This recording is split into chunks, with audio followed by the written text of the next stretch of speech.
Kita berjumpa lagi di podcast Main Bola persembahan dari Radar Jogja. Dan akhirnya ini Fahmi, wartawan PSIM kita telah kembali dan kita akan membahas pertandingan papan tengah ya teman ya. Iya. Ada PSIM Jogja akan menjamu Bali United di SSA pada tanggal Senin 23. 23, tepatnya setelah taraweh jam 20.30. Ini pertandingan yang sangat menarik menurut saya karena dua-duanya adalah dua tim yang terluka sebenarnya. Secara komposisi mungkin Bali United lebih unggul ya secara kualitas pemain, tapi sampai sekarang posisinya belum beranjak menaik ke papan atas dan dari 4 pertandingan hanya meraih satu poin. Dengan PSIM Jogja yang belum bisa menemukan performa terbaiknya. Ini juga pertarungan dua pelatih asal Belanda, Johnny Jensen dan juga Van Gastel. Iya. Langsung saja kita ke Pak Nanto ini. Gimana Pak prediksi pada pertandingan hari Senin nanti? Ya, yang jelas PSM di atas angin. Wah, di atas angin. Mainnya kan di Mandala di SSA kan. Main kandang. Di SSA kan. Ini kandang sendiri dan pertandingan pertama di Gelora Dipta, Iwayan Dipta. Iwayan Dipta itu kan berakhir 3-1 untuk kemenangan Iya. PSIM gitu kan. Dan ini dua tim ini sama-sama belum pernah meraih kemenangan nih. Di putaran kedua. Di putaran kedua ini, meskipun secara hasil PSM ini lebih bagus karena angka kekalahannya, jumlah kekalahannya lebih sedikit dibanding Bali United. Bali United kalau nggak salah udah 3 kali atau 4 kali, 3 kali kalah kan. Di pertandingan terakhir ini Iya, kan. 3 beruntun. Bali lawan Jakarta, Lawan Jakarta, lawan Persebaya. Kediri. Iya. Dan itu sangat sulit untuk menaikkan mental bermain dari Bali United. Sementara mereka itu kan eh, investasinya sungguh luar biasa ya. Dan ini berbanding terbalik dengan PSIM. Meskipun PSIM terlihat ya alon-alon, waton kelakon ya. PSIM ini kan alon-alon timnya ini kan. Maksudnya pergerakan di bursa transfer ini juga nggak wah banget. Mereka cuma ambil satu fullback aja kan, fullback tengah, terus kemudian yang lain juga malah justru banyak yang dilepas. Iya. Cuma yang jadi pertanyaan di sini kan sekali lagi di beberapa pertandingan home PSIM ini kurang beruntung lawan Persebaya, lawan Persis Solo, terakhir yang lawan Persis ini yang sedikit agak agak disayangkan karena kehilangan poin menghadapi tim papan bawah gitu kan. Nah, sekarang dan kemarin terakhir lawan Persik Kediri ya. Kita sebelum lihat ke depan kan kita lihat Persik Kediri dulu kemarin pertandingan Persik Kediri dan menurut saya progres PSIM dari menghadapi Persebaya, menghadapi Borneo. Persis Solo ya, terus kemudian menghadapi Persik Kediri itu terjadi lompatan-lompatan permainan yang cukup bagus sebenarnya. Meskipun secara hasil menghadapi Persik Kediri itu kan juga tidak meraih kemenangan. Iya. Hanya saja seri 2-2 di kandang Persik ini kan merupakan suatu pencapaian yang luar biasa juga tuh. Dan Persik ini beda kualitas dengan di putaran pertama lalu. Iya. Semuanya beda. Pelatihnya beda, kualitas pemainnya terutama. Saya melihat di sini kualitas pemainnya. Pemain Persik ini luar biasa dalam mendatangkan pemain ya kan. Selama ini kan kita melihat banyak tim yang mendatangkan pemainnya ini CV-nya bagus. Tapi begitu main ternyata CV dan penampilan di lapangan ini bertolak belakang. Kalau kemarin waktu Persik Kediri ini benar-benar CV dan tampilan di lapangan ini nggak bohong. Iya. Nggak bohong, Pak. Dan ini mainnya mereka kualitas individualnya itu benar-benar pemain-pemain yang bagus. Iya. Ya kan. Jadi ada beberapa pemain yang John Toral yang main di Liga Inggris ya, Iya. di Premier League dan ataupun di Championship. Ternyata memang kualitasnya kualitas itu gitu kan. Iya. Bukan lagi cuma omong kosong aja kan. Bukan pemain yang hanya nebeng CV klub besar tapi ternyata dia di sana hanya cuma 1-2 pertandingan trial ataupun latihan trial di sana, tapi ini benar-benar kualitas dan Selain mengandalkan teknik individu, Persik kemarin juga ternyata mengandalkan kualitas permainan kolektif gitu kan. Kualitas permainan kolektif ini didukung oleh apa ya? Kualitas individual yang cukup bagus dari pemainnya, dan PSIM itu kelihatan sulit untuk mengendalikan permainan awal-awalnya di beberapa momen ya. Ya betul. Sampai akhirnya kemudian mereka bisa bangkit dan akhirnya mereka bisa rebound itu. Maksudnya comeback untuk menyamakan kedudukan di dua gol balasan. Ini bukan hal yang remeh loh bagi tim sekelas PSIM yang Dua merupakan kali tim ketinggalan. promosi ya. Berarti ini mental bermain tim pemain-pemain PSIM kan sudah bagus gitu kan. Dan yang berikutnya yang saya soroti di sini justru kalau masalah kualitas kualitas individual pemain dan kualitas pemain satu persatunya ya, head to head satu pemain dan pemain lainnya dengan Persik Kediri kemarin, PSIM ini masih di bawah kualitas permainan individu permainnya ya. Oh, individu ya, sepakat. Individu, kemudian juga apa namanya kualitas apa namanya permainan intelijensi pemain-pemainnya ini masih di bawahnya pemainnya Persik. Cuma yang apa namanya membuat kita ini bisa berharap dari tim ini adalah kualitas stamina pemain dari Ya, PSIM. endurance-nya. Endurance-nya ini memang luar biasa. Jadi kemarin itu mungkin ya karena Persik ini lupa ya, bahwasanya pemain sepak bola, tim sepak bola itu tidak hanya membutuhkan kualitas yang bagus saja, kualitas individu yang bagus, kemudian teamwork yang bagus, tapi yang terakhir apa? Endurance ataupun fisik pemain yang bagus. Nah ini yang nggak dimiliki Persik kemarin. Makanya di menit-menit terakhir kedodoran terus itu Persik Kediri kan. Iya Itu betul. pemain asingnya kelihatan itu. Iya. Kelihatan sekali pemain asingnya. Karena sempat hujan juga kan itu. Iya, dan pemain-pemain PSIM Biasa aja. fisiknya, apalagi yang saya suka kemarin ya, saya melihat permainan Faris Sasudin. Nah, Faris Sasudin ini top performan itu kemarin mungkin. Dia nyaris nggak diganti loh 90 menit. Dan penampilannya berbeda sekali saat PSM ini menjamu Persis. Kelihatan dia benar-benar memainkan nomor 8 yang benar-benar diharapkan oleh Van Gastel. Itu. Jadi menghadapi Bali United sebenarnya PSM ini punya modal yang bagus. Hasil menghadapi Persik kemarin itu menjadi catatan penting bahwa tim ini itu tidak mudah untuk dikalahkan. Dan seharusnya besok nggak ada kata lain lagi bagi PSIM harus memenangkan pertandingan karena semua faktor mendukung PSIM di situ. ya. Ya kan, baik dari sisi mental, baik sisi kualitas tim, kemudian Main kandang. faktor kandang, Iya. itu semuanya ada di kubu PSIM. Dan juga posisi mereka di klasemen juga kan juga Lebih tinggi. PSIM. Mungkin itu Bah. Ya. Oke Mi, tentu kita ini menunggu-nunggu apa yang disiapkan oleh iyalah. Hampir seminggu ini kita kan apa yang Iya, disiapkan oleh Van Gassel ini Mi, untuk menghadapi rekan Senegaranya. negaranya dari Jenny Jensen ini. Ini aku disclaimer dikit ya, maksudnya setelah tim balik dari Kediri atau Gresik ya, karena mainnya di Gresik kan Joko Samudro, memang belum ada sesi latihan terbuka. Jadi karena kan juga masuk bulan Ramadan nih ya, hari kedua apa ketiga sih sekarang hitungannya, kalau hari kedua. ya hari kedua ya. Pertama.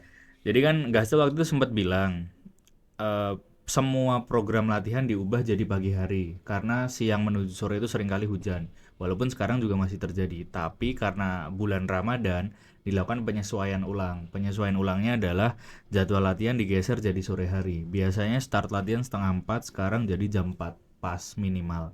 Jadi tujuannya biar para pemain yang muslim yang menjalani puasa bisa tetap ikut latihan dengan optimal. Kalau pagi kan ya pasti mereka akan jauh lebih lelah, terus mungkin nggak seoptimal kalau tidak sedang berpuasa. Jadi sekarang latihan full diubah sore hari selama bulan puasa, mulai jam 4 ya, selesainya menjelang buka atau pada saat berbuka. Terus aku bisa menyatakan atau secara garis besar kalau secara persiapan kurang lebih pasti sama. Gastel bosen ditanya itu dan malah dia sempat bilang jangan menanyakan pertanyaan itu gitu. Kalau kalau ngomongin persiapan, karena kurang lebih setiap pertandingan menurut dia sama, berusaha melakukan yang terbaik, mencari kemenangan. Tapi aku juga mau sedikit mau ngomentari, memang benar kedua tim menatap laga besok Senin ini dengan catatan beberapa pertandingan terakhir yang kurang optimal. 4 pertandingan sama-sama tidak meraih kemenangan baik PSIM maupun Bali. Tapi memang secara advantage PSIM lebih diunggulkan. 4 pertandingan terakhir 2 kalah 2 seri, sementara Bali 3 kalah dan 1 seri, 2 diantaranya kalah di kandang lawan Persija dan Persebaya. Walaupun 2 pelatihnya sama-sama dari Belanda, PSIM punya Van Gastel dan di Bali ada Johnny Jansen, tapi aku merasa dari kolektivitas permainan, cara dia meramu strategi lebih unggul Van Gastel dalam hal ini. Walaupun kalau kita ngomongin market value nggak tahu apakah Bali lebih tinggi atau lebih bagus. Tapi yang jelas aku kemarin ngecek kalau nggak salah mereka di putaran kedua tidak membuang pemain asing, justru mendatangkan 2 baru, Yashida dari Jepang dan satunya Diego Campos itu ya Pak, di posisi striker. Ya intinya adalah Bali tetap melakukan beberapa penambahan skuad, tapi aku merasa dari beberapa pertandingan terakhir yang aku tonton mereka belum cukup bisa nyetel sama skema yang diinginkan Johnny Jansen. Dan laga terakhir kemarin lawan Persija Jakarta menurutku itu laga yang sangat menarik Bali United, walaupun mereka kalah 0-1, tapi mereka juga atau pelatihnya dalam hal ini Johnny Jansen itu tetap banget dengan prinsip atau filosofi permainannya dia, tetap mau dominan dan menguasaan bola 11-12 atau sama dengan Van Gastel. Yang kita lihat di putaran pertama PSIM ternyata jauh lebih efektif. Kedua tim sama-sama bermain terbuka, waktu itu unggul atau menang dengan skor 3-1 di Dipta. Dan besok untuk pertama kalinya akhirnya main malam setelah mungkin ditunggu selama berbulan-bulan. Aku sih punya optimisme ini PSIM akan unggul selama Bali United tidak mengubah filosofi atau prinsip permainannya mereka. Misalnya tiba-tiba besok mereka main low block atau main bertahan, fast counter atau defense counter, itu mungkin akan menyulitkan PSIM. Tapi selama Bali masih menggunakan skema yang sama, main terbuka, mencoba penguasaan bola dan dominasi tinggi, harusnya PSIM kalkulasi bisa menang. Cukup mudah sih menurutku. Menang cukup mudah. Oke. Pak Nanto, yang menarik bahwa nasib berbeda diraih oleh Johnny Jansen ya. Musim ini menukangi Bali dengan skuad yang secara kualitas oke, tapi kenapa hasilnya belum maksimal? Ada masalah apa sebenarnya dengan Bali? Sampai akhirnya kan terakhir penonton pada ngamuk ya. Iya. Di Bali. Beberapa walkout tuh kan. Ya karena yang pertama kan iklimnya itu kan sulit juga. Karena materi pemain yang dibawa Johnny Jansen ini kan juga berasal dari Eropa kan. Nah di sini mungkin ada beberapa perpaduan, harusnya ada perpaduan pemain ya, kayak PSIM ini perpaduan pemainnya kan bagus kalau PSIM. Jadi terutama pemain asing. Pemain asingnya PSIM ini ada banyak yang sudah lama main di Indonesia, kayak Valente, Vidal, kemudian Halcita, terus kemudian siapa Yusaku dan Rahmatsov.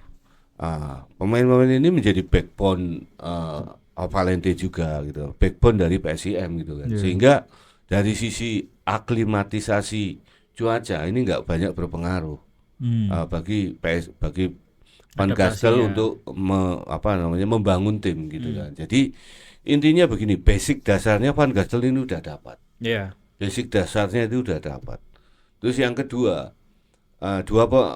kelima pemain ini sangat paham dengan Liga Indonesia, terutama bagaimana cara pemain-pemain lokal Indonesia ya itu bermain gitu kan. Jadi mereka bisa membimbing dan juga bisa beradaptasi juga dengan pemain-pemain lokal yang dimiliki oleh PSIM.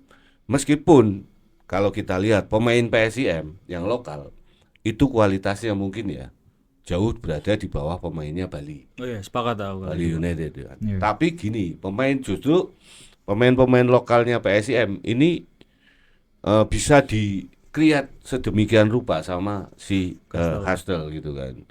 Meskipun hanya beberapa pemain yang lulus secara cepat gitu kan. Yang lain ibaratnya ini masih remedi terus gitu kan. masih ngulang. Mereka belum bisa menerjemahkan gaya permainannya Gastel kan. Dan juga tidak bisa menyejajarkan menyamakan fitness levelnya terhadap sistem yang digunakan Van Gastel, terutama pada faktor stamina kan. Iya. Ya kayak misalnya Riyadno Abioso ini kan baru-baru aja dapat reguler main jadi pilihan utama. Itu pun karena apa? Karena Gastel menilai bahwa fisik dia itu belum mencapai yang diharapkan Ya, gitu betul. kan. Terus kemudian ada pemain yang awalnya masuk reguler tapi kemudian juga sekarang terlempar. Seperti Gulam itu kan reguler awalnya, sekarang terlempar. Savio Seva juga sempat reguler, sekarang terlempar. Reva. Reva sekarang betul. mulai Iya, Reva yang paling apa ya namanya, Yang paling baru. yang paling baru itu Reva. Iya. Dan kemudian bahkan pemain-pemain yang dia miliki lama, kayak misalnya ini sebelum kita bicara Doni Warmin dan cedera ya. Iya. Sebenarnya Doni datang ke sini itu kan fit, Iya, betul. tapi dia itu sudah hadir di Jogja, berkasnya udah selesai, tapi dia nggak kunjung dimainkan Iya. karena Van Gastel menilai bahwasanya fitness levelnya Doni itu belum sepadan dengan pemain-pemain yang lain yang masuk line up. Iya, betul. Itu loh. Jadi pertimbangannya banyak. Nah, ini yang terjadi di Bali United. Bali United semuanya mayoritas pemain baru dan berasal dari Eropa. Sampai ke sini pelatihnya juga dari Eropa. Mereka nggak mempertimbangkan ya. Mungkin mereka nggak mempertimbangkan kondisi iklim di Indonesia ini. Sehingga apa? Kayaknya mereka pemain-pemain ini kesulitan. Apapun itu, ini sangat sulit loh. Iya. Karena mereka terbiasa main di iklim yang sejuk dengan kelembaban yang rendah.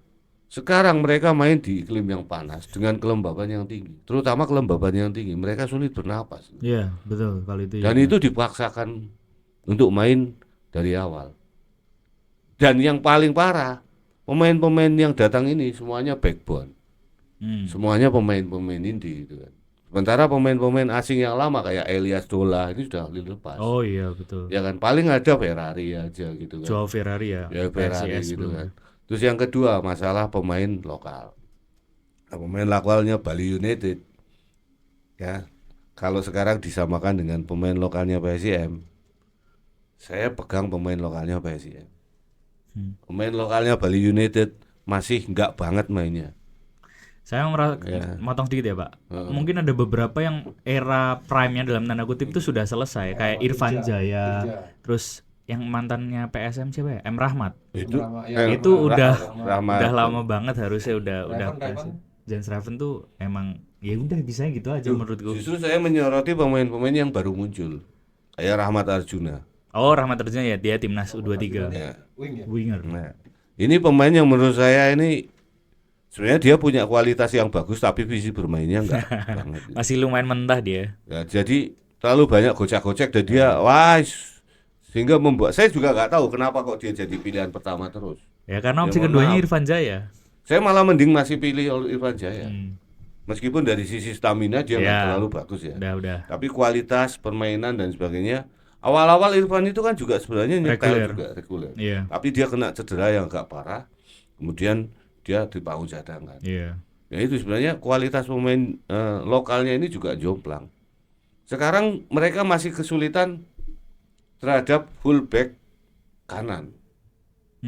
Kemarin mereka ambil dari Persik Kediri, Yusuf Mailana. Iya, itu dia yang Tapi di 2 pertandingan pemain ini flop terus. Iya. Lawan Persebaya, ya kan? 3-1. 3-1 itu Alvan Sueb bisa mencetak gol pemain muda, itu kesalahannya dia gitu.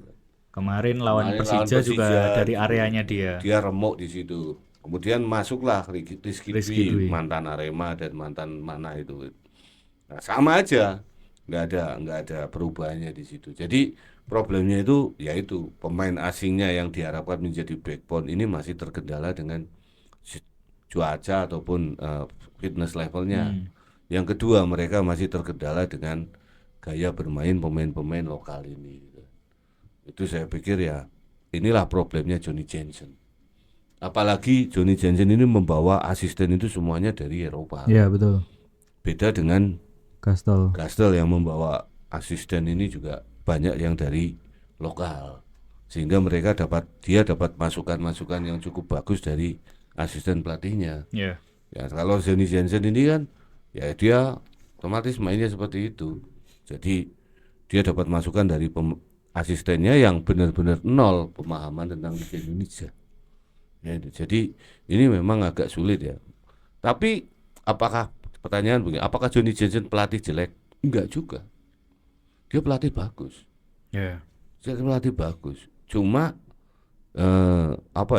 kondisi banyak faktor yang tidak mendukung dia saat dia saat dia menerapkan strateginya di klub ini.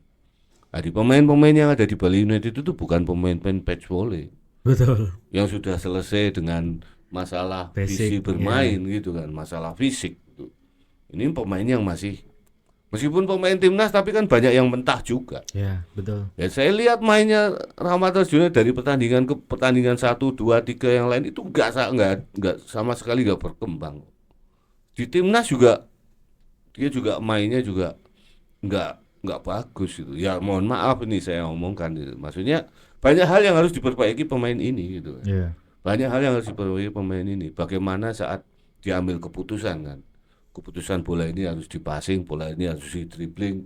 Bagaimana saat dia menguasai bola ini mau kemana, ini masih mentah menurut saya gitu kan. Nah ini yang mungkin di latihan dia bagus tapi di pertandingan kan dia sulit untuk berkembang. Ya, itu perbedaannya itu Pak mungkin. Soal kualitas Rahmat Arjuna tidak lebih baik dari Abioso. Iya sih menurut Tidak lebih baik. Iya. Jauh. Iya. Cara mainnya jauh loh. Meskipun secara kualitas individu ya, Iya. Abioso itu bukan pemain timnas loh. Oh, Betul. Iya, Abioso bukan pemain timnas, ibaratnya dia pemain mediocre lah, ya kan. Tapi dia di PSIM, dia oke, nggak usah jauh-jauh. Dengan Raka Cahyana sekarang jauh bedanya Pak.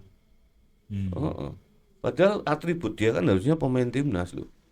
Loh kalau saya suruh pegang antara Rahmat Arjuna sama Abioso sekarang, saya pegang Abioso. Jauh mainnya.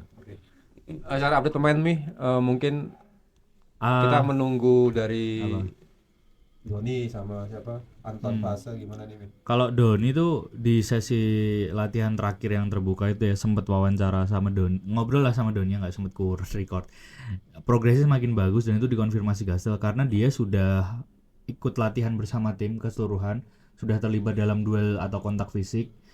Dan harapannya kalau dari Doni waktu itu sekitar bulan Januari dia mengestimasikan setelah diskusi dan ngobrol sama tim dokter atau tim medis tuh memang diperkirakan bisa debut Februari.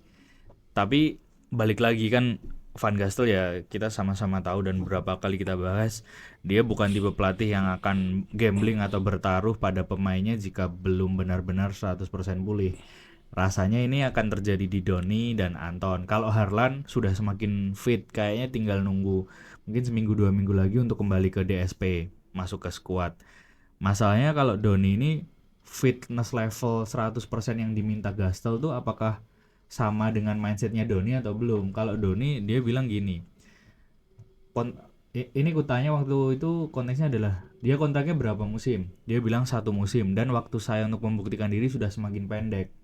Jadi dia sadar kompetisinya bukan sebentar lagi usai ya, menyisakan mungkin 12-13 pertandingan ke belakang karena 34 pekan, sekarang sudah 21 pekan. Kalau dia tidak segera membuktikan diri, ya bisa dibilang kesempatannya untuk bertahan di PSM musim depan hampir nggak ada kan. Sementara pas kutanya dia sudah enjoy di Jogja dengan Indonesia juga sudah suka adaptasi dengan banyak hal. Terus apalagi sekarang di skuad ada 3 pemain Belanda itu memudahkan proses adaptasinya ditambah pelatihnya juga dari Belanda. Jadi banyak variabel yang mendukung dia untuk bisa cepat beradaptasi, suka dengan banyak hal dan nyaman di sini.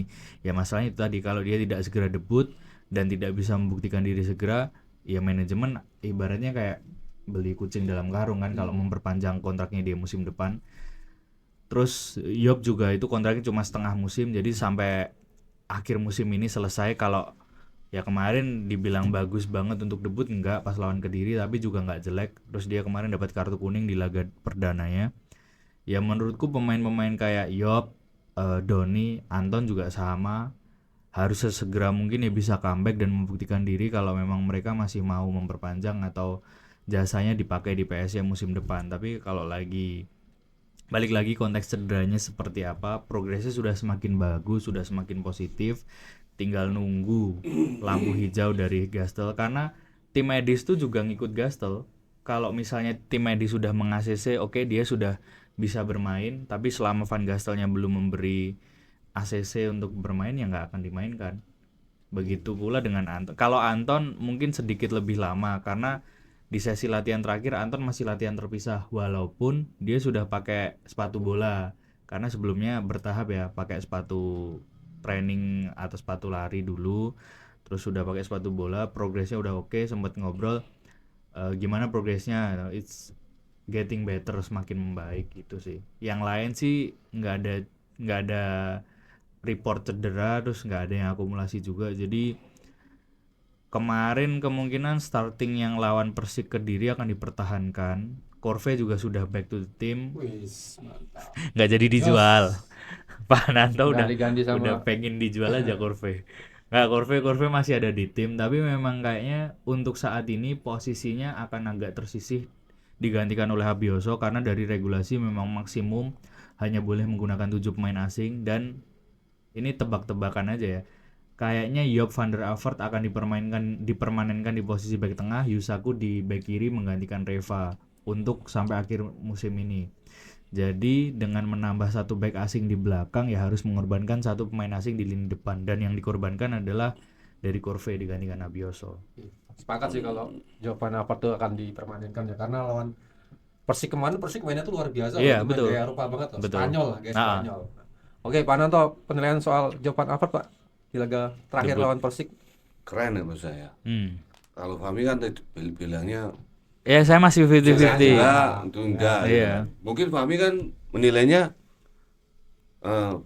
dengan Van Aert pun PSM masih kebobolan 2 gol ya. Iya. Nah, sekarang gini, kita kembali lagi ke pertandingan itu. Kita lihat gol-golnya seperti apa. Iya. Yang pertama itu gol placing, Sondoral. ya kan? Yang mungkin di Liga Indonesia itu baru itu. Nggak banyak pemain yang bisa. Baru itu golnya yang terjadi. Sekarang Rahmat Soe tuh Lihat. nggak itu? Enggak. enggak, beda itu first time. time, oh Ya. Itu gol-gol seperti itu hanya terjadi di kompetisi Eropa Iya. dengan sudut yang sangat sempit, Iya. dengan body language pemain yang sangat terbatas, Iya. itu bisa gol. Passing kaki kiri Ya kan? bagus banget. Itu nanti akan sangat langka gol itu terjadi di Liga Indonesia. Coba aja gol-gol Liga Indonesia itu rata-rata seperti apa, Iya. boleh di review lagi. Terus yang kedua golnya penalti, Ezra betul. ya kan? Itu semuanya bukan kesalahannya dari Alfred semua, Iya betul. ya toh. Dan itu memang sebenarnya ya goal placing itu bola tidak keras, Iya. ya kan? Kalau kipernya ini mohon maaf, posturnya bagus, Ah. refleksnya tinggi, bisa kena itu. Iya. Tapi kan kita juga nggak bisa menyalahkan kiper di situ. Tapi memang kualitas pemain penendangnya ini memang luar biasa, itu loh. Dan mungkin nanti di kedepannya nanti PSM nggak akan mendapatkan gol-gol seperti ini loh. Iya. Yang bisa paling cuma 1-2 pemain itu. Iya. Zé Itu. Vidal tuh bisa. Terus yang kedua ini dari statistik kemarin dia melakukan intercept itu 3 kali sukses. Ini siapa nih? Van Yo. Aert. Oh iya. Terus kemudian sapuannya 3 kali. Pelanggarannya cuma 2 dan umpan suksesnya itu 44 dari 51. Iya, akurasinya Sukses. cukup oke. Akurasinya cukup tinggi ini. Ya toh. Dia memang belum cetak gol untuk itu, tapi ada rasa nyaman di sini. Iya, kalau dibanding Teddy. Ya, ada rasa kenyamanan di sini. Bola-bola udah tuh kayaknya Iya. yang bisa Dan ngatasin. PSM ini nggak kebobolan gol bodoh, Iya. Oh iya, kemarin golnya. ya kan? Nggak ada gol bodoh kemarin, Iya. gitu. Dan upaya untuk mencetak gol dengan counter attack juga nggak terjadi. Ya ini mungkin solusi dari lini belakangnya PSM itu. Di situ tidak hanya mengandalkan siapa namanya Ramos sama Yusaku, tapi juga ini ada Van der Aert. Iya. Ya udah. Dan ini dia tipikal back murni gitu. Iya. Mungkin dia pemain yang lahir Dicetuskan menjadikan jadi back ya.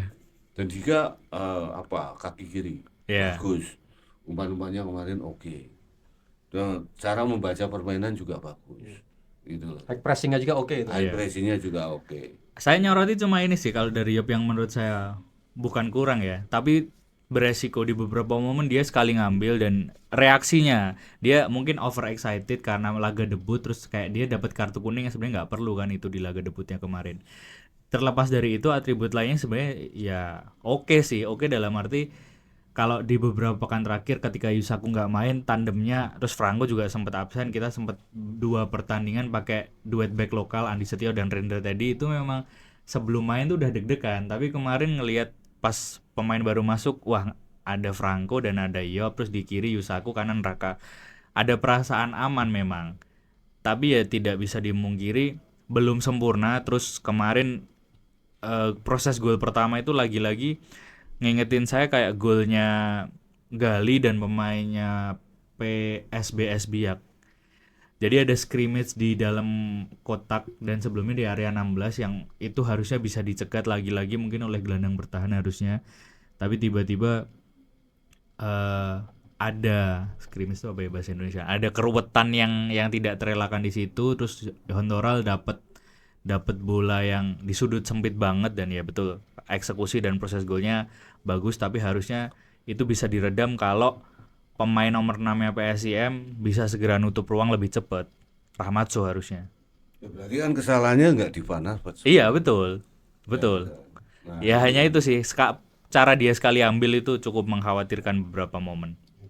Kalau bedah lini pertahanan ya di Bali ada Kade Karel, Ada Joao Ferrari, terus Ricky Fajrun. Ricky Fajrin. Ricky Fajrun. Mana Pak yang lebih oke nih karena secara ya statistik PSIM memang- dong. Iya kalau back Ya, ya. Ali udah PSIM. kebobolan 28 gol loh. Iya betul. PSIM. Ya, sepakat. Padahal Ini- Kade Karel sekelas timnas tuh. Tapi ya dia masalahnya juga sama, kayaknya dia bagus di kelompok umur aja. Enggak. Jadi pemain ini bermasalah dengan gesturnya, gestur tubuhnya gitu kan, dan fokusnya. Ya. Dan dia itu pemain yang sebenarnya oke lah, dia pemain timnas, Iya. ya kan. Tapi gestur dia itu untuk seorang pemain belakang ini kurang garang, kurang sangar, ngono lho. Itu loh, Iya. kurang sangar. Ya meskipun dia terlihat rileks santai, tapi jangan rileks banget. Pemain ini kan lihat rileks sekali, baik main di timnas ataupun main di Bali, sehingga striker lawan atau pemain depan lawan ya orangnya wedi-wedine ambil. Nggak ada takut-takutnya menghadapi dia karena dia nggak sangar. Ya. Beda kalau misalnya menghadapi Van Aert gitu kan. Tongkrongannya sudah seperti itu. Gitu. Terus kemudian kalau dulu ada yang namanya Bio Paulin Pierre. Sama Victor Evan Igbonivo. Itu Abanda Herman itu. Kan sangar-sangar meskipun dia nggak kasar mainnya, tapi kan lewat tongkrongan sangarnya udah kelihatan gitu loh.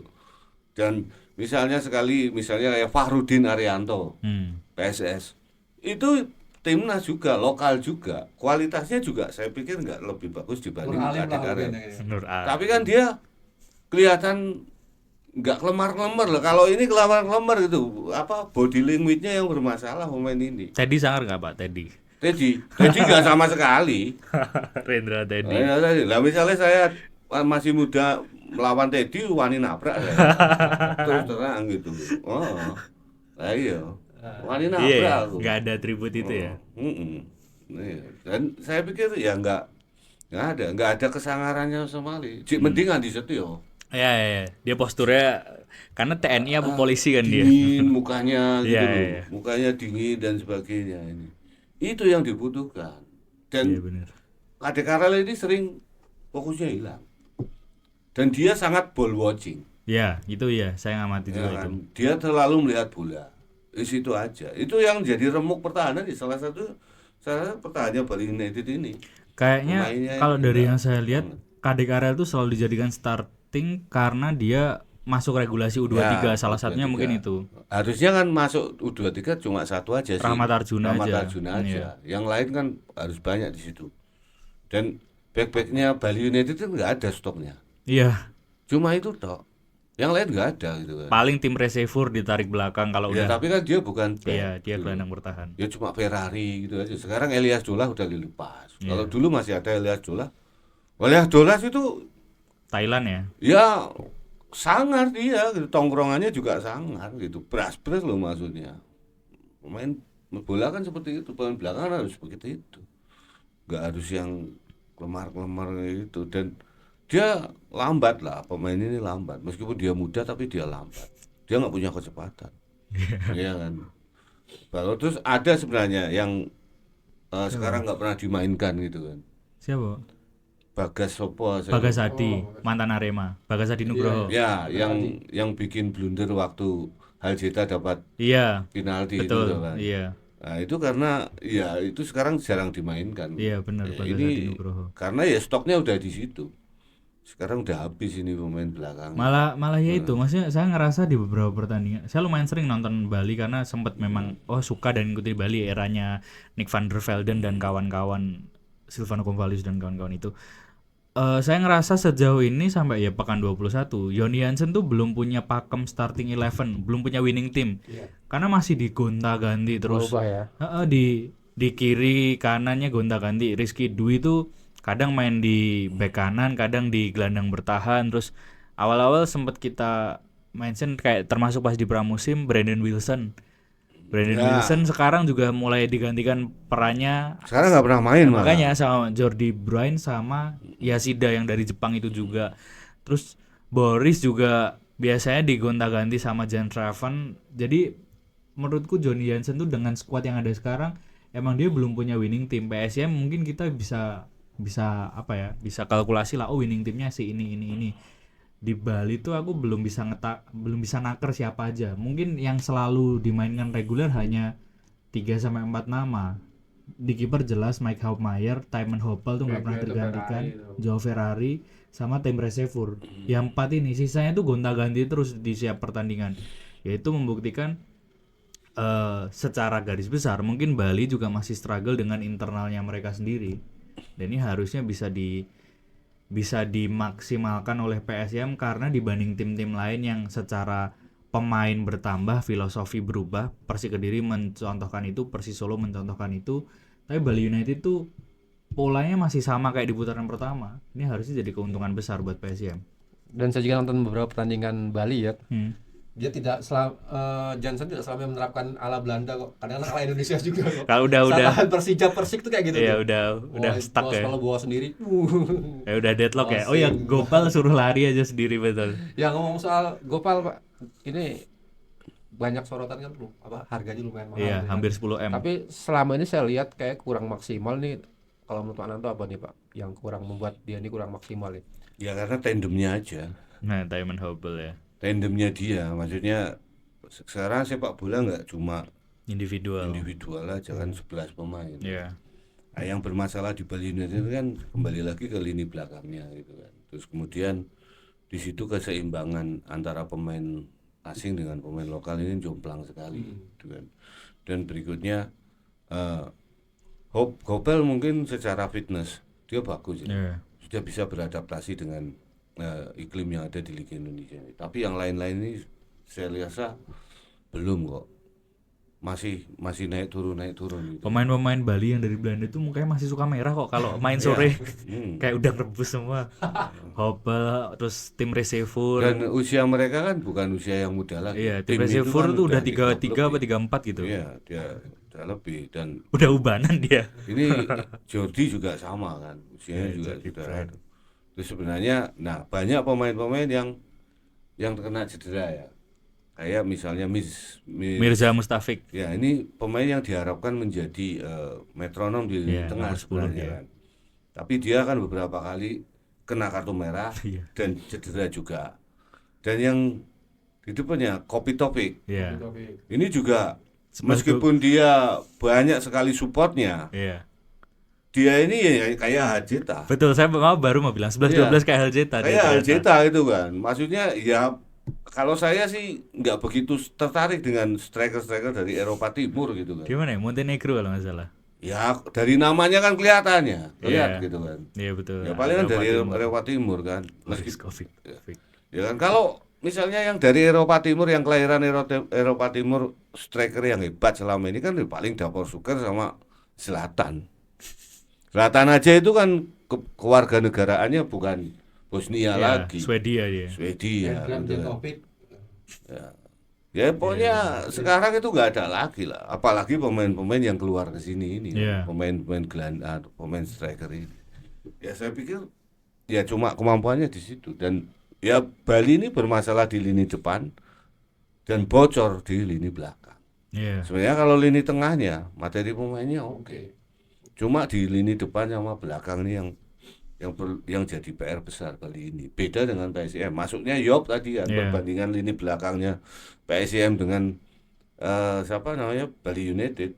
Nah, sekarang dengan adanya Yop, ini ibaratnya apa ya? Tingkat perlindungan gawangnya si Cahya. Cahya ini semakin besar gitu kan. Meskipun Cahya sendiri menurut saya ya, itu juga masih banyak PR. Masih banyak PR si Cahya ini gitu kan. Ya intinya sekarang agak mending lah ada ini, jadi kita nggak deg-degan lagi. Kalau misalnya Franco Ramos cedera, absen, Yusaku cedera gitu kan. Teddy Gantinya lagi. cuma Teddy sama si. Nah, sekarang ini kan ada tambahan ini. Iya. Meskipun di lini depan dia juga mengandalkan itu aja. Toh begini, Aljita itu kan juga nggak perlu mencetak gol terus gitu. Iya.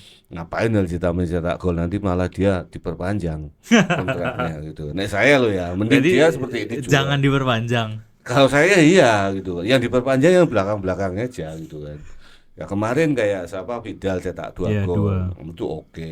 Kemudian pas Sudin ini mainnya juga sudah cukup bagus gitu kan. Ya udah tinggal beberapa pemain-pemain yang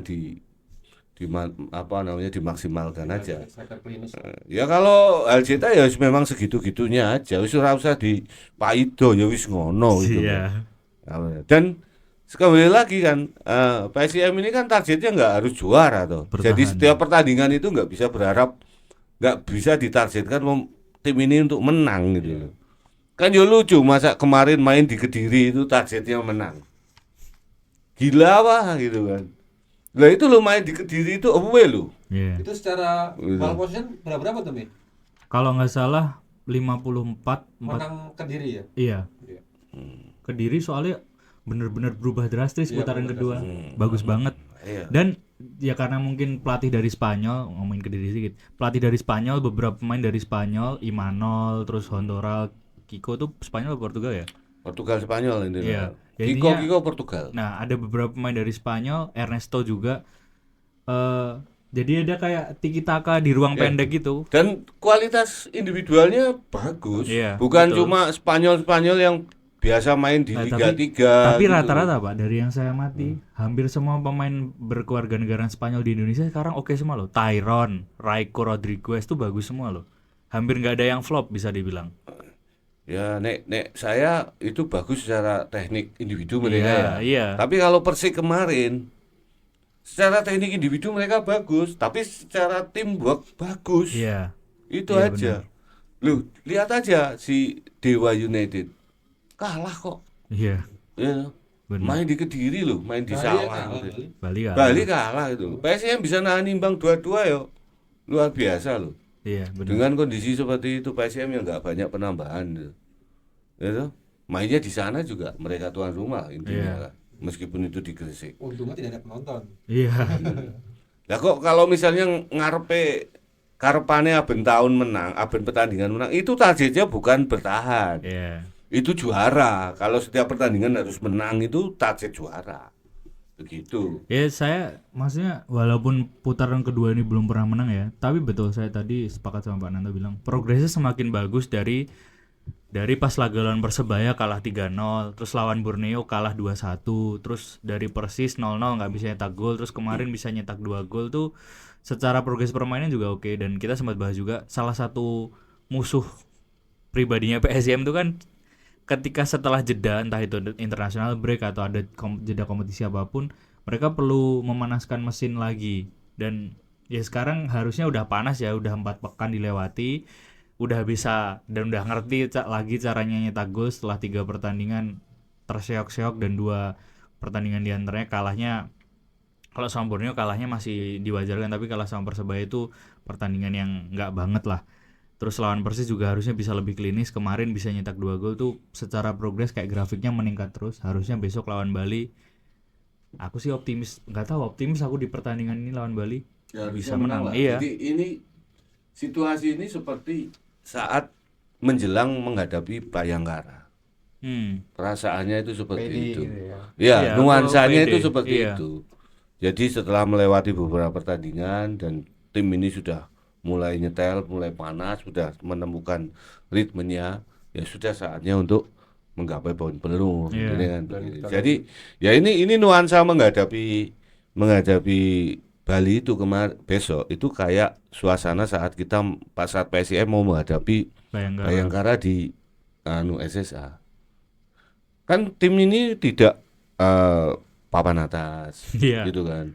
Tim ini masih Levelingnya dikit Ah, jaraknya. masih bermasalah dengan masih bermasalah dengan diri dia sendiri dan sama-sama dilatih oleh pelatih yang juga masih bermasalah dengan klubnya gitu kan, masih bermasalah dengan komposisi pemainnya lah. Iya. Intinya seperti itu. Tapi kalau sekarang kita lihat tim-tim yang lain ya, kan berubah semua. Iya. Berubah semua loh. Dan perubahannya itu kan drastis. Semen Padang berubah. Gitu. Terus kemudian Persijap Jepara itu berubah. Biak enggak? Ya cuma PSIM dan Biak. Iya. Biak Iya. enggak datengin pemain. Ya karena kena sanksi. Iya, betul. Cuma Coba ganti kalau pelatih. mereka nggak kena sanksi ya Mi. Iya. Itu bukan mendatangkan mereka.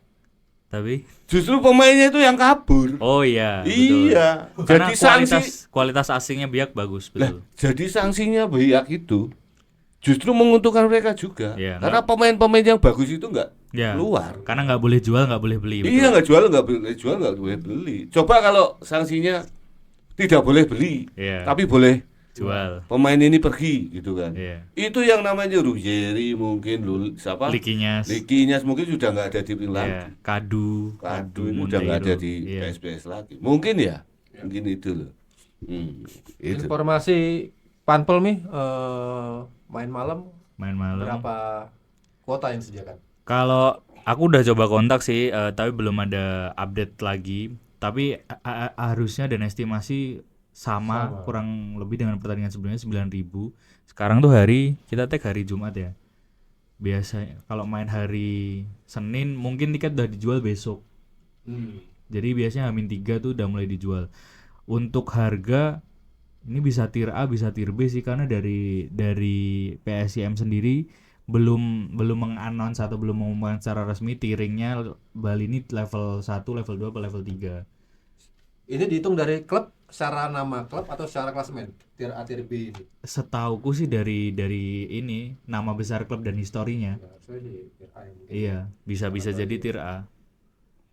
Ya kalau main malam tuh 8:30 nih kick off ya. Cukup malam ya. Maksudnya mungkin para pemain juga harus beradaptasi. Oke lah, mereka sejauh ini juga sudah melewati main sore, main malam hari. Cuma kan main malam tuh biasanya mereka kick off jam 7. Terus sekarang harus kick off 8:30. Apalagi beberapa hari juga malam hari tuh hujan. Ini akan jadi tantangan tersendiri karena suhunya jadi makin dingin. Kalau ditambah hujan juga, aku nggak tahu besok jadi pembuktian apakah memang lampunya SSA itu sudah benar-benar oke, walaupun dari Panpel, dari manajemen sudah memastikan bisa dan layak untuk digelar pertandingan malam hari karena sudah ada inspeksi dan verifikasi dari I-League, jadi harusnya aman. Lux atau intensitas cahayanya sekarang sudah di angka 1.500, sebelumnya 780 kalau nggak salah. Iya, ya setengahnya lebih lah. Jadi secara kelayakan sudah layak. Cuma ya itu lagi kendalanya. Sekarang hujan belum berhenti periodenya, masih sering hujan malam hari, ditambah kick off 8:30. Ya malah bagus. Iya. Buat Van Aert, Iya. buat siapa namanya Franco Mingo, buat Si Valente. Ya tapi buat yang lainnya yang abis tarweh mungkin Main malam, rumputnya udah makin bagus Iya. ya kan. Nah, itu kalau di meme itu 8:30 tapi lumayan malam ya, baru ngeh juga. Mungkin baru selesai pertandingan hampir jam 11 itu ya.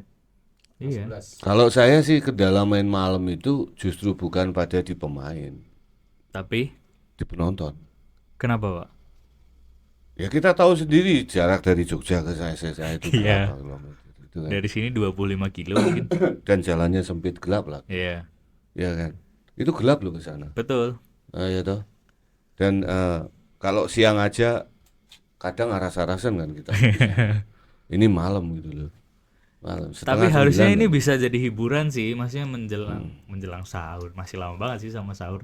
Ya tapi buat kegiatan malam hari lumayan jadi alternatif ini. Dan jalur itu kan bukan jalur malam ya maksudnya. Iya, jarang Bukan jalan- beraktivitas. Ya, jalur antara Jogja kota Jogja ini menuju ke SSA itu kan bukan jalur yang berisi dengan kehidupan dalam aktivitas malam, misalnya Iya. kayak ya kuliner malam, Ya, tidak gitu dengan dan mobilitas sebagainya. ini. Paling Kelatak Ya, daerah situ. dan Ngelatak itu kan ya nggak jam segitu udah tutup toh. Iya, nggak tahu. Ya kan, jam 9, jam 10 kan sudah selesai mereka. Iya. Udah habis itu. Dan ya itu loh, dan di situ kan jalurnya juga kita bicara jalurnya ya. Iya. Jalur ke arah situ itu kan. Pemukiman penduduk juga kan nggak begitu padat di sepanjang jalan itu. Jadi tanda-tanda kehidupan itu juga masih sepi di situ. Tanda-tanda kehidupan. Oh iya, mohon maaf saja loh. Beda loh kalau misalnya di Maguwo ya. Iya, Ya kan, misalnya di Maguwo. Maguwo dengan pusat kota Jogja itu kan juga cukup jauh. iya. Unda-undi lah ya. Tapi kalau ke Maguwo kan melewati dari Jogja, melewati jalur yang aktivitas kehidupan malamnya itu Iya, banyak. mobilitasnya tinggi betul. Ya kan, di situ di daerah Maguwo itu kan ada kampus apa dan sebagainya. Kehidupannya nyata di situ. Banyak warung, banyak aktivitas, banyak toko dan sebagainya. Orang masih masih beraktivitas di jam-jam itu. Orang beraktivitas itu masih banyak Iya, iya, iya. di daerah situ. Apalagi di depan stadion yang arah ke perempatan Tajum itu kan. Itu kan kuliner semua di situ. Malam juga gitu loh. Tapi yang ke sana Ya, besok yang para kuliner sate-sate itu nonton ya. Iya. Nonton. Iya, harusnya ya. Nah, Jadi tutup. ada penyesuaian Biasanya ya. kan banyak sate enak, papok. Nah bedanya gitu, Simpang bedanya Lima. antara Jogja yang ke selatan dengan Jogja yang ke utara itu memang bedanya di situ. Iya. Saya bukan orang Jogja nih, tapi kan saya udah 4 tahun di sini sudah Saya juga bukan. ya, sudah bisa membedakan gitu. Iya. Maksudnya daerah-daerah mana yang punya aktivitas hidupan malam itu, yang di malam hari ini apa ya? Ada denyut kehidupannya itu loh. Ya kalau saya pikir ke SSA itu kan denyut kehidupannya untuk malam hari ya. Kan nggak segemerlap kalau misalnya ke Maguwo. Maguwo. Kan di Jalan Imogiri barat pun sepi. Kalau saya dulu zaman liputan PSIM main malam tuh ya sepi. Ya aku pulang dari stadion, maksudnya main sore kan, pulang biasanya kan nulis dulu, keluar stadion tuh jam 7 itu udah sepi, jalan udah sepi, baru jam 7 lah, apalagi besok 8:30 gitu. Ya mungkin dengan adanya supporter kan jadi rame nanti. Ya semoga. Harapannya kan seperti itu. Dan dulu zaman puasa, apalagi hutan puasa dulu ya. Nah, Ngerinya tuh kelitih pas lewat ring road sendiri sepi banget ring road antara Imogiri barat ke Ring Road Selatan ya. UMB kan sepi Nah, banget. iya betul. Ya tapi nek misalnya yang kalau supporter datangnya banyak, jalannya barengan gitu banyak, ada 20 motor, 30 motor kelitih ya mikir. Iya. So dikelitih Mas- dhewe. kayak wartawan kan supporter udah selesai ya kita Iya. baru pulang. Ah, itu yang bahaya. Ya, jam 11 lah aku pulang tuh. Ya, aku besok gitu. Liputan puasa dulu dari SSA. Iya. Beda kalau misalnya kayak di Manahan kan di tengah kota kan. Iya, Di itu Manahan, tengah kota. gitu. Enak itu secara Jadi lokal. saya juga pernah liputan pulang di Manahan jam 12 malam pernah gitu kan. Tapi di kota ya. Ya kan kota gitu kan, nggak masalah gitu. Nah sekarang kalau 12 malam pulang dari sana ya monggo. Motor ya. Bawa Motor lagi kan. Itu ya mungkin sekarang daerah sana sudah mulai maju, sudah mulai rame lah. Sudah mulai rame ya, kita berharap itu. Ya itu aja bedanya karena SSA main malam menurut saya itu yang terkendala itu penonton. Tapi Dan kalau- penonton sekarang gini, supporter PSM ini sekarang ini justru malah bagus ya, karena family itu sudah mulai kelihatan. Iya, betul. Nah sekarang kalau jam segitu Ya kan wegah Tommy nonton. Ya pilihannya kalau keluarga ya mending neng omah. Iya, mending di rumah. Udah Apalagi terlalu anaknya malam. udah tidur. Iya, kan udah terlalu malam sih. Iya, udah larut dan jauh lokasinya Iya. kecuali kalau di Mandala Krida. Ya sih, Mungkin masih ada. saya belum kebayang masnya besok maintenance-nya dari Panpel gimana. Karena kalau laga siang hari aja tuh ya. Misalnya kick off 2:30 kan. 2:30 tuh kan udah rame. Antrian mengular untuk verifikasi, checking dan segala macam. Nah, aku nggak kebayang besok gimana mekanismenya, apakah ada penyesuaian biar lebih mudah dan lebih cepat masuk karena biar nggak mengular terlalu panjang malam hari karena kan akan lebih susah juga untuk monitoring dan checking Untuk satu persatu. identifikasi, Lah, ya kan? betul. Karena gelap toh di Iya. situ toh. Kalau malam-malam di pelataran parkirnya Gelap. SSA gelap nggak? Gelap.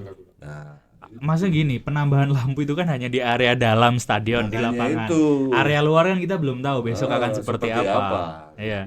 Karena di laga biasa aja sepi dan gelap memang. Jam-jam 6:30, jam 7 tuh gelap. Kalau di Maguwo ini terang. Ya, Karena pelatarannya suka dipakai event dan segala macam. Iya, dan nggak terlalu jauh kan dari pemukiman di situ. Ya kalau sekarang sudah masuk ke tengah pemukiman malah Maguwarjo itu. PSS besok kan juga 8:30 tuh. Iya, semua 9:30. Liga 1, Liga 2 ya. Ya kalau PSS sudah sering main malam. Iya, Jam PSIM. 7 main malam sering mereka. Iya, PSIM kan baru kali ini. Iya. Dulu SSA itu dipakai main malam. Waktu Liga kemarin-kemarin itu Oh, pernah. pernah Barito kan pernah berkandang di situ, tapi kan tanpa penonton. Oh. Itu. Iya. Nah, ini kan problemnya nanti ya karena penontonnya banyak yang family. Iya. Otomatis kan ya pasti jarang berangkat mereka karena faktor keamanan lah, faktor Faktor apa ya, kenyamanan juga. kenyamanan juga. Iya. Tapi ngelihat maksudnya dari kolom komentar aku sempat update beberapa gitu. Banyak yang menunggu dan antusias juga untuk nonton di malam hari karena mayoritas kan mungkin kelas pekerja ya. Kerjanya baru selesai jam 4 atau jam 5 sore. Jadi nggak sempet. Nah, itu Kalau kemungkinan itu ada market bisa, baru. ada Iya. ya, ada pasar baru itu. Iya. Itu bisa mungkin. Jadi Apalagi mungkin betul. Market keluarga sedikit tergeser Ya. tapi ada ketambahan market pekerja ini. apalagi pendukung yang domisilinya di Bantul. Oh iya. Karena mereka kan kalau main sore mereka nggak bisa nonton karena mereka kerjanya di Jogja. Iya betul. Tapi setelah mereka pulang gitu kan ke rumah, ya udah mereka lokasi tinggalnya di Bantul dekat SSA mereka nonton. Bisa jadi ada market baru dari Iya. pekerja Dan itu. bisa jadi dulu besok ini masjid-masjid di Bantul rame Iya. di dekat SSA itu. Mungkin malah Tarawih di sana. itu mensiasatinya taraweh di area stadion. Nah, Terus langsung aja dari situ berangkat. Nih jangan-jangan pada pakai kopiah, pakai sarung besok nonton. Apa iya Mi? Ya saya mau gitu nih. Anak yo ora. Enggak, tapi kayaknya mau pakai celana pendek aja besok. Biasanya yo orang arah traweh. Ayo. Nonton yo nonton. Tapi kan harusnya udah selesai taraweh jam 8:30. Kalau yang 8 rakaat ya. ya kayak Kopong besok jalan pakai kuku. Bagus. Bagus. Ya karena dia nggak enak dipandang, Pak. Makanya kan dia harus cari sensasi yang lebih luar biasa, gen dilirik wong ngono lho. Karena nggak pada berlebihan enak dipandang itu si Kopong itu. Ya, Pong. Makanya polahe tenanan itu. Polahe saking kedawilan ngono gen ditonton wong. Itu aja itu. Oke, ini sudah jembatan ini. Orang prediksi aja, prediksi.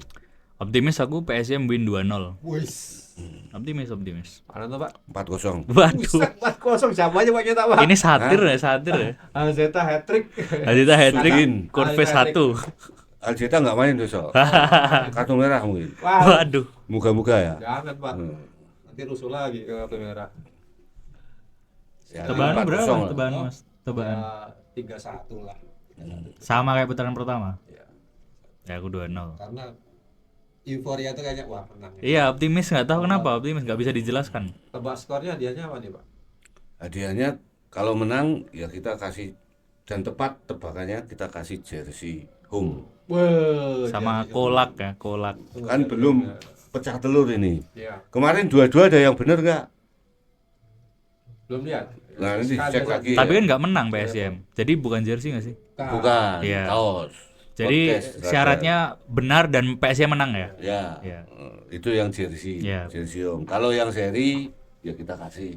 Ini kalau kalah juga kita kasih apa kostum apparel dari podcast main bola. Oh, ada dua ya. Ya, oke. Oke, Gitu. gitu. Oke ya, selamat menjalankan ibadah puasa bagi teman-teman.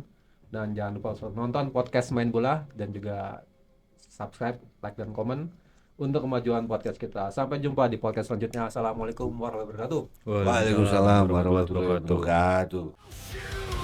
No chains, the wind hums songs through the open place. Today I'm free. Today I'm free.